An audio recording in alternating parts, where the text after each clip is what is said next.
Welcome back mga kababayan sa Tagalog Crime Stories kung saan ibinabahagi ko ang aking obsession sa true crimes at isinasalaysay ko ito sa Tagalog. Kung gusto mo ang mga ganitong contents, make sure to subscribe at turn on all the notifications para lagi kang updated sa mga bago kong videos. Kung gusto mo naman na suportahan ang aking channel sa ibang paraan, you may do so by checking these options.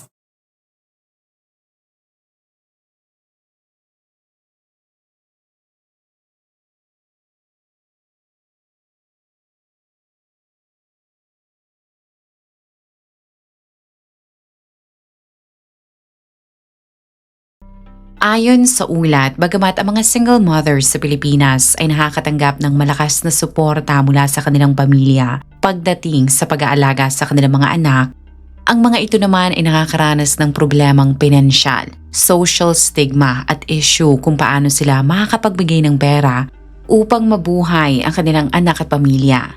Base sa ulat, marami pala ang mga solo parents ang nakakatanggap ng mas mababa pang sahod sa average monthly salary na 21,544 sa bansa.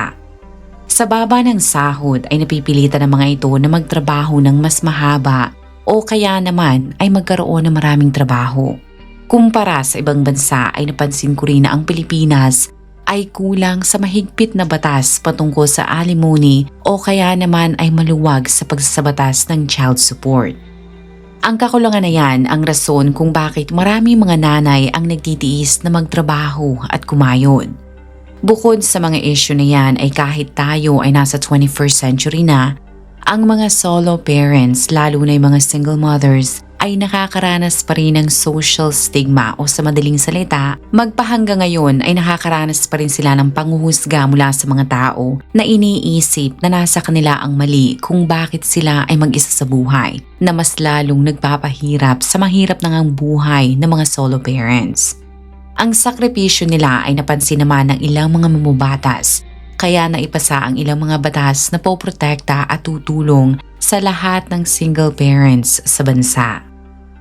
Bagamat sa papel ay mukhang protektado talaga ang mga single parents, sa totoo namang buhay ay pakiramdam pa rin ng karamihan sa kanila na mahirap ang mamuhay sa Pilipinas.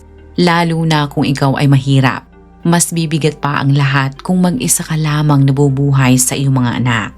Ganyan na ganyan ang mindset ng Pinay na si Maria Lenly Silpao Oliverio. Si Lenly ay naiulat na isinilang noong December 8, 1990 sa probinsya ng Negros Occidental.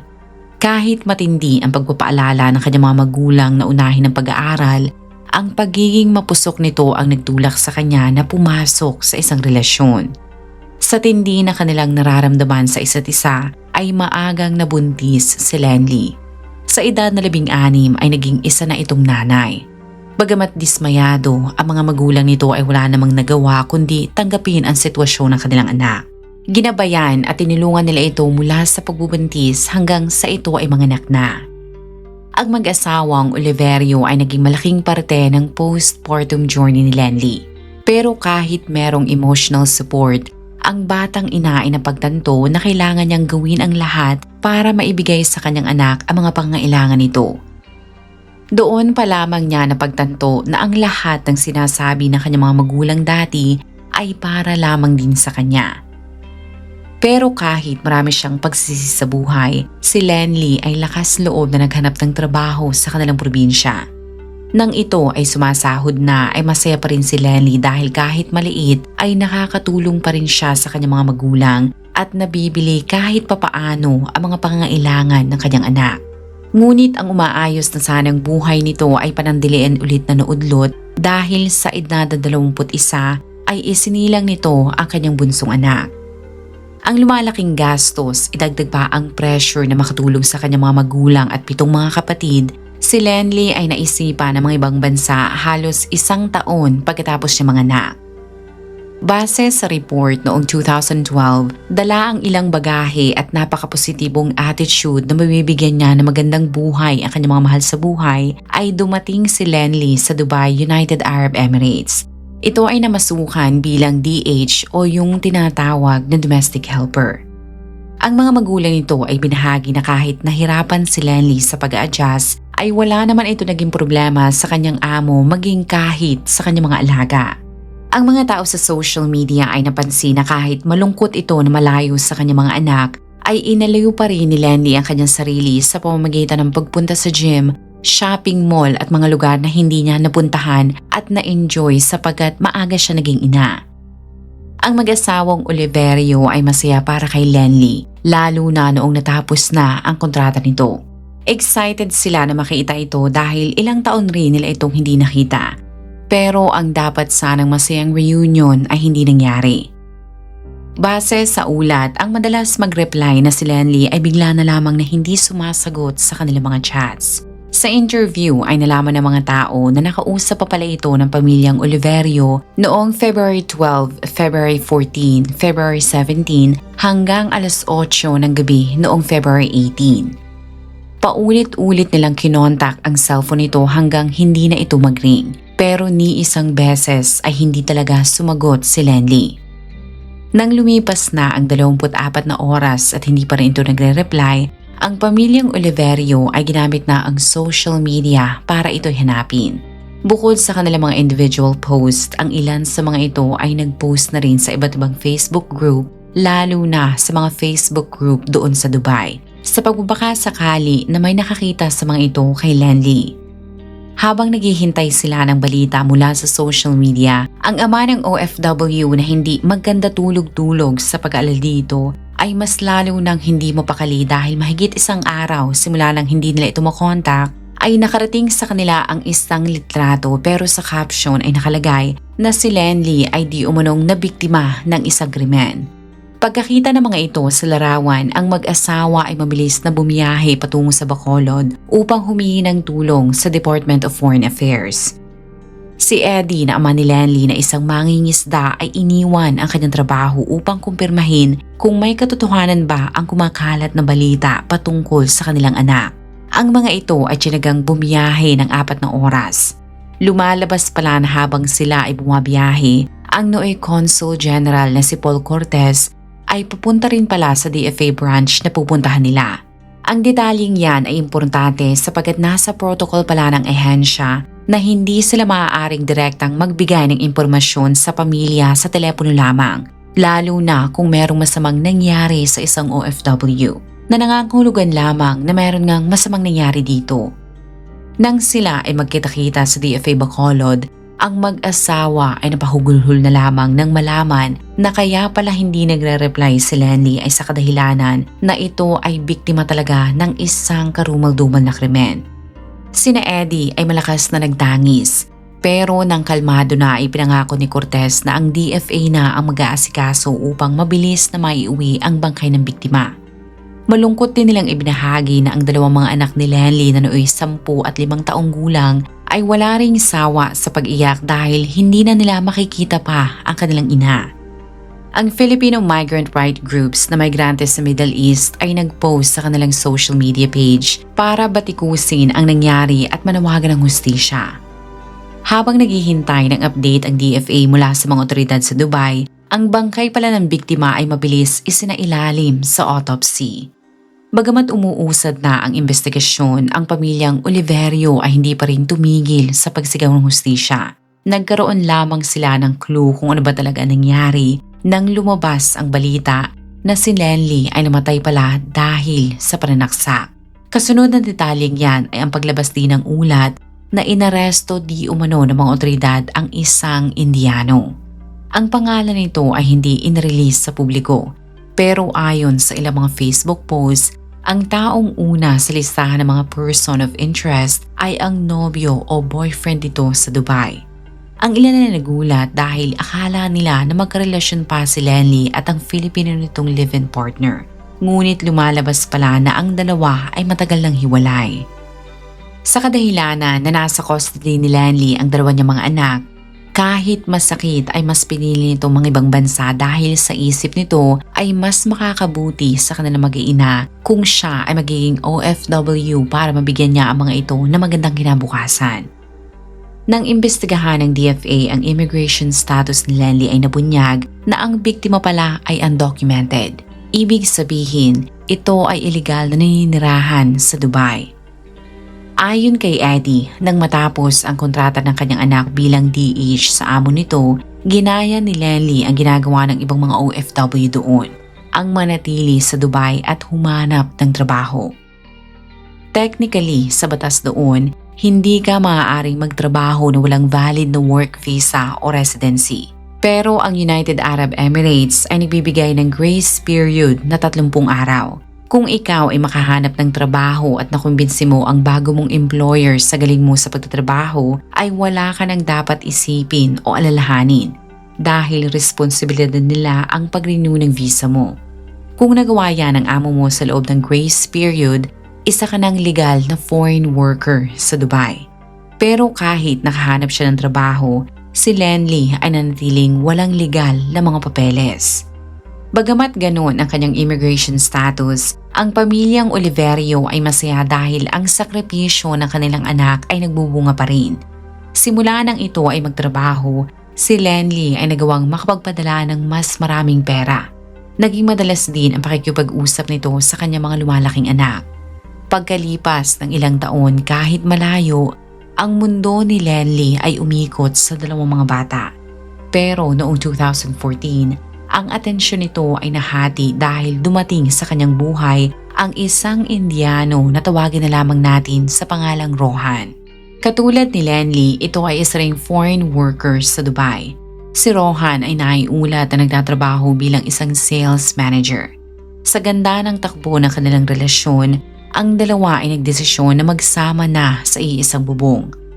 Sina Lenny ay nirahan sa budget-friendly at British-themed residential sub-community na kilala sa tawag na Dubai International Cities, England Cluster. Ang dalawa ay masayang nagsama sa one-bedroom apartment. Ayon sa salon owner na malapit lamang sa tinitirhan ng dalawa, ang mag-live-in partner ay in love sa isa't isa. Kung ang ilang mga Pinoy ay ilag sa mga single mother na tulad ni Lenny, si Rohan ay di umunoy walang pakialam na ito ay meron ng dalawang mga anak. Sa loob ng 30 buwan, ang magkasintahan ay payapang namuhay sa kanilang apartment. Ang mga ito ay walang iniistorbong ibang mga tao. Ang kanilang mga kapitbahay ay karaniwan silang nakikita na naglalakad papalabas ng apartment 5:00 pa lamang na madaling araw. Dahil ganun kasipag magtrabaho ang dalawa. Pero noong February 18, nang ma-interview si Rohan ng mga otoridad, ibinahagi nito na sa halip na 5:00, noong araw na yun ay 7:00 na siya ng gabi nakauwi. Pero bago siya makarating sa kanilang unit, ilang beses niyang kinontak ang 25 taong gulang niyang nobya sapagkat gusto niyang tanungin kung gusto nito na makakain. Kahit hindi nagre-reply ay hindi naman siya nag-alala dahil si Lenny ay madalas ngang kausap ang pamilya nito sa Pilipinas. Ngunit noong makating na siya sa unit, nagtaka si Rohan dahil bahagyang nakabukas ang pintuan. Nang silipin niya ang loob ay wala siyang makita dahil napakadilim ng silid. Kaya pumasok siya sa loob pero natumba siya na tila ba may naapakan siyang bagay. Nang nabuksan niya ang ilaw ay nagulat at napasigaw na lamang si Rohan dahil katawan pala ng isang tao ang tumisod sa kanya. Mabilis siyang napatawag sa pinakamalapit na police station nang mapagtanto niyang bangkay pala ni Lenny ang nasa sahig. Bagamat ito ay dinaan sa napakahabang tanungan sa loob ng presinto, sa lakas naman ng alibay ni Rohan ay agad itong tinanggal sa listahan ng person of interest. Pero kahit na-interview na ng mga otoridad ang lahat ng kaibigan, katrabaho at lahat ng mga taong nakakilala kay Lenny, lahat ng mga ito ay nagkasundo na walang kaaway ang Filipina. Pero ang mga pulis ay hindi na pala kailangan lumayo para maresolba ang brutal na pagkamatay ng Pinay. Base sa investigasyon na nangyari, nang magtungo pala sa apartment ng biktima ang mga otoridad, isang Pakistani na kilalanin na lamang natin sa pangalang Rashid ang lumapit at nakipagtulungan sa kanila. Ito ay kinilalang tagalinis sa loob ng apartment. Ang mga pulis ay tuwang-tuwa pa nga na kusa itong nagbibigay ng impormasyon. Pero napansin nila na ang janitor ay may mga sugat sa leeg na pilit nitong itinatago. Sa hinala nila na baka may kinalaman ito sa krimen ay agad nila itong idinaan sa interview. Hindi naman sila nahirapan dahil ang janitor ay mabilis na inamin na siya nga ang pumatay sa Filipina. Sa sinumpa nitong salaysay ay sinabi ni Rashid na noong gabi ng February 18, naging mapayapa ang kanyang pagtatrabaho hanggang makarating siya sa labas ng unit ni Lenly. Habang siya ay di umano'y nagmamap sa labas ng pintuan, ang biktima ay binuksan ang pintuan ng apartment. Sa takot na baka madumihan ang sahig at ulitin na naman niya ang pagmamap sa bahaging yun, ay sinabihan niya di umano ang Pinay na bumalik sa loob ng unit nito hanggang siya ay matapos. Sa halip na makinig, ayon kay Rashid, si Lenly ay hindi lamang siya sinigawan pero sinipa pa nito ang balde na ginagamit niya para linisin ang mop. Ang kanilang interaksyon ay hindi doon natapos. Nang malinis na niya ang buong building, si Rashid ay nagtungo sa kanyang apartment. Kumuha ito ng fruit knife at screwdriver. Ang galit na janitor ay kumatok sa unit ni Lenly. Nang bahagyang buksan ng biktima ang pintuan, ay sinabi nito na kailangan niyang makapasok sa loob dahil gusto nito di umunong i-check ang fire alarm. Ngunit bago pa man makasagot si Lenly, ay sapilitang pumasok si Rashid at nang makalapit ito sa biktima, ang gigil na sospek ay paulit-ulit na sinaksak si Lenly hanggang ito ay matumba na. Sa tindi ng puwersa ng pagkasaksak nito ay nabali na ang hawakan ng kutsilyo. Hindi pa nakontento ang salarin at gamit ang screwdriver ay sinaksak muli nito ang biktima at kahit hirap na, sinalag pa rin ni Lenly ang tama. Ngunit si Rashid ay meron pa palang dala na isa pang kutsilyo. Sa kabuuan, ang biktima ay nakatanggap ng 66 na saksak na tumapos sa buhay ni Lenly.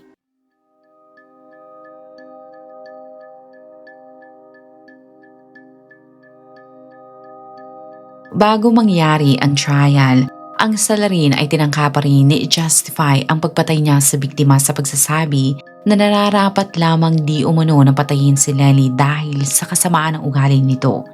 Kaya si Rashid ay hindi na nakakagulat na nag-plead ng not guilty. Tinangka nitong magpalusot sa pagsasabi na kahit sinaksak niya ang biktima ay hindi niya talaga intensyon na ito ay patayin. Pero kahit anong pagtanggi niya ay hindi siya pininiwalaan ng judge.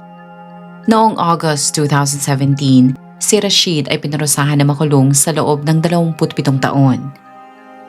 Base sa report, si Rohan ang nag-asikaso para maiuwi ang labi ng biktima. Sa tindi ng kanyang pagmamahal kay Lenly ay kahit sarili nitong pera ay ginamit na rin ni Rohan, maiuwi lamang ang bangkay ng biktima para mabigyan ito ng maayos na burol ng pamilyang Oliverio.